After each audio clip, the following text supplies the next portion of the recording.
दोस्तों, स्वागत है आपका एक नई कहानी में। जंगल में सूखे का मौसम चल रहा था, इसलिए सारे पक्षी दूसरे जंगल जाने का तय करते हैं। लाडो चिड़िया, कालू कौवा और मिट्ठू तोता अपना सामान लेकर आ जाते हैं। कौवे भाई और तोते भाई, क्या आप दोनों ने अपना सारा सामान ले लिया है? हाँ चिड़िया, मैं तो सुबह से ही तैयार बैठा था। मैंने अपना सारा सामान ले लिया है। तुम अब चलो यहाँ से, हमें वरना देर हो जाएगी। फिर वो सब वहाँ से उड़ते हैं, कोई आगे तो कोई पीछे, सब बस उड़ते जा रहे थे। थोड़ी देर उड़ने के बाद बीच जंगल में जाकर वह सब थोड़ा आराम करने के लिए रुकते हैं। रुकते ही कालू कौवे को याद आता है कि वह अपना मोबाइल अपने घर पर ही भूल गया है। अरे बाप रे चिड़िया, मैं तो अपना मोबाइल अपने घर पर ही भूल आया। कौवे, अब मोबाइल को छोड़ो, हम अपना सफर शुरू करते हैं। कौवे भाई, मैंने तो पहले ही कहा था कि सब सामान ले लेना। चिड़िया, तुम सब मेरा थोड़ा इंतजार कर लो, मैं अभी अपना मोबाइल लेकर आता हूँ। ठीक है कौवे भाई, हम आपका इंतजार करते हैं, परंतु लेट मत हो जाना, जल्दी से वापस आ जाना। कौवा वहाँ से चला जाता है। रास्ते में कालू कौवे को एक दाना पड़ा दिखाई देता है। वह दाना खाने के लिए रुक जाता है। दाना खाकर कौवा फिर से उड़ता है और अपने घर पर पहुंच जाता है। मिल गया, मुझे मेरा मोबाइल मिल गया। कालू कौवा अपना मोबाइल उठाता है और जल्दी से पक्षियों के पास आने लगता है। रात होने वाली है, लगता है उस कालू कौवे की वजह से हमें अपनी रात यही गुजारनी होगी। कालू कौवा नदी पर रुककर पानी पीने लगता है, फिर अपना मोबाइल पेड़ के पास रखकर तितलियों के पीछे उड़ने लगता है। रात हो जाती है, चारों ओर अंधेरा छा जाता है। कालू कौवा अपना मोबाइल लेकर पहुंच जाता है। सॉरी, मुझे जरा देर हो गई। कोई फायदा नहीं, हमने अपनी रात यही गुजारने का फैसला किया है। वह जंगल बहुत खतरनाक था, वहाँ डरावनी आवाजें आ रही थी। क्यों ना हम उस घने पेड़ के अंदर छुप जाते हैं, और याद रहे, हम सब में से कोई आवाज नहीं करेगा। मैंने सुना है यहाँ पर उल्लू चोर रहते हैं।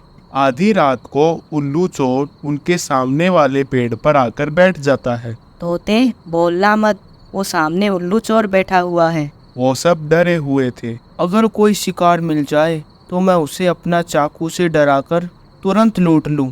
उल्लू चोर ऐसे सोच रहा था कि कालू कौवे के मोबाइल की बेल बजने लगती है। अंधेरी रात में कालू कौवे की मोबाइल की बेल बहुत ज्यादा शोर मचा रही थी। ये बेल की आवाज कहाँ से आ रही है? कोई तो है मेरे सामने वाले पेड़ में। अरे कालू भाई, इसे बंद करो, जल्दी बंद करो। जो भी सामने वाले पेड़ पर बैठा है जल्दी से बाहर आ जाए, वरना मैं चाकू से उसे चीरम चीर कर दूंगा। फिर वो सारे पक्षी धीरे धीरे बाहर निकल आते हैं। तो तुम सब यहाँ छुपे हुए थे। लाओ, सबसे पहले तुम अपना मोबाइल दो मुझे। चोर जी, मोबाइल दो, बाद में चेचा करना। उल्लू चोर कौवे से मोबाइल ले लेता है और तोते से अमरूद छीन लेता है, जो वो सुबह से अपने पंख में छुपाए घूम रहा था। अरे तोते, तुम्हारे पास ये अमरूद कहाँ से आया? चुप करो कालू कौवे, तुम्हारी वजह से ही मेरा अमरूद चोरी हुआ है। उल्लू चोर सबसे चीजें छीनकर वहाँ से फरार हो जाता है। कालू कौवे, हम लुट गए, हम सब तुम्हारी मोबाइल की वजह से लुट गए। अरे गौरी का कॉल आ गया था, वो हर समय मेरी चिंता करती रहती है। वो सब जागकर रात गुजारते हैं और फिर सुबह होते ही सब अपना सफर शुरू करते हैं। शाम तक वो सब दूसरे जंगल पहुंच जाते हैं। दोस्तों, अब हमारे पास कोई कीमती चीज तो है नहीं जो कोई लूट लेगा। जो था वो तो पहले ही कालू कौवे ने लुटवा दिया। अब हम रात गुजारने के लिए इसी पेड़ पर अपना घोंसला बना लेते हैं। मैं लकड़ियाँ लाता हूँ चिड़िया, और तुम सब मिलकर घर को बनाओ। फिर वो सब मिलकर अपना घर बनाने का काम शुरू करते हैं। तोता सूखी घास ला रहा था, कालू कौवा लकड़ियाँ लेकर आ रहा था। शाम से पहले घर बन जाता है। जैसे ही घर बनता है, वहाँ पर तेज बारिश शुरू हो जाती है। बहुत अच्छा किया जो हमने अपना घर बना लिया, वरना ऐसी बारिश में हमें डाल पर बैठकर रात गुजारनी पड़ती। मुझे तो बहुत भूख लगी हुई है। तोते, क्या तुम्हारे पास एक और अमरूद है क्या? कालू कौवे, तुम्हारी वजह से ही वो चोर मेरा अमरूद लेकर चला गया। अब तुम मुझे और गुस्सा मत दिलाओ। वो सब बैठे हुए थे कि तेज बारिश में उनके दरवाजे पर दस्तक होती है। कौवा दरवाजा खोलता है तो उसके सामने वही चोर उल्लू खड़ा हुआ था। उसके पास एक बैग भी था। शायद उस रात उल्लू ने कालू कौवे को ठीक से देखा नहीं था। कौवे जी, बहुत तेज बारिश है, मुझे थोड़ी देर अपने घर में रुकने की अनुमति दे दो। हाँ हाँ, क्यों नहीं। उल्लू जी, आप अपना यह चाकू बाहर फेंक दे। वो क्या है ना, मेरे बच्चे चाकू से डर जाएंगे। वो उल्लू अपना चाकू फेंक देता है। वो कौवे के साथ घर के अंदर आ जाता है।